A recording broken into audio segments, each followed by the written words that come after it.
Okay, the descending fifth sequence. That's what we're looking at here, and that's going to be the first big harmonic sequence that we're going to look at.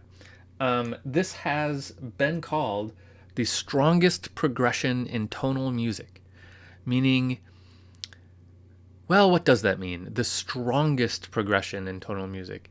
Here's how I interpret that. Remember, a couple different times we've talked about tendency chords, right? 5 likes to go to 1, right? We know that. We know that from cadences. We know that from all kinds of different stuff. 5 likes to go to 1. So, we like our bass line to descend by fifths, to go 5, 1, right? That's a good feeling to us. So that's basically what's happening here over and over and over, where we get 5, 1, 5, 1, 5, 1, 5, 1, 5, 1, 5, 1, 5, 1, right? So it's a whole bunch of 5 1s. So that feels very rewarding to us. This is a chord progression we like to hear. And we can do these in other ways, like I just said, too. We can do a descending 2 if we want, and we'll talk about that later.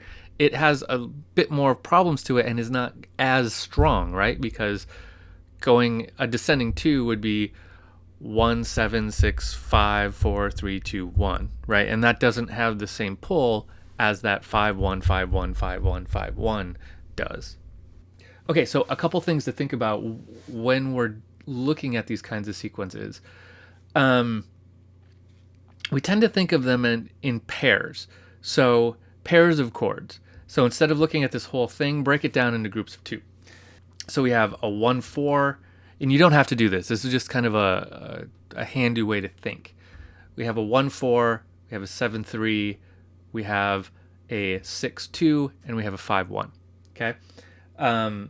When you do that, you can kind of see a descending second chord progression, right? Because look, 1, 4, and then 7, 3.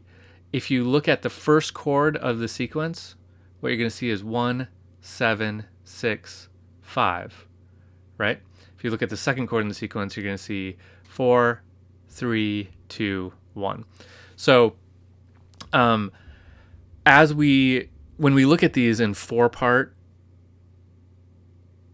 harmony, we're going to be keeping track of all these resolutions and making sure that our 5-1 resolutions, all the implied 5-1 resolutions, which is like here to here, here to here, here to here, here to here, are all lining up. But thinking of them in pairs like that will help simplify that a little bit. I'll explain that more in just a second when we start putting notes on this stuff. One other thing to think about, though, that I just want to put in your head is that when we are in a sequence, some of the rules that we already know become a tad bit more relaxed. In particular, rules surrounding this diminished chord. We're going to kind of slide right through it. And so we might find that, for example, we learned a long time ago that we tend to not like the diminished chord to be in root position, right? If in a sequence like this, the diminished chord ends up falling into root position because of just the way we're sliding through all of these chords, that can be okay. You get a little bit of flexibility when you're in a sequence because you don't want to interrupt the pattern, right? If the pattern's working, the pattern's working, and that not putting a diminished chord in root position rule gets a little softer.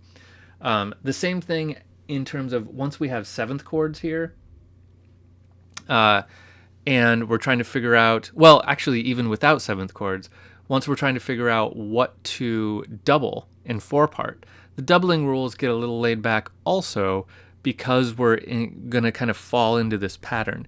It's like skiing, like if you're skiing down a hill, let's say cross-country skiing, you want to stay in the groove, right? Like you stay in these grooves and that makes everything smoother. If you go outside the groove, it starts to get a little bumpier, right? So you want your skis to stay in that groove and just go nice and smooth down the hill. That's what we're doing here. So if it means that we're going to hit a little bump with our rules for how we're dealing with some doublings, then, we just kind of want to stay in the groove and keep it going down through our sequence. So just remember that those rules get a little more relaxed. And what I was about to say about seventh chords, that is also true. So if the seventh ends up in the bass because of the pattern that we've emerged on occasion, that can be okay. If it's part of the sequence and it's moving, that's one I don't think we'll encounter. But if it was to happen, that could be okay. Okay, so just a couple general guidelines about how this is going to work. Now, for real now, let's put some notes on this thing so we can see this in action.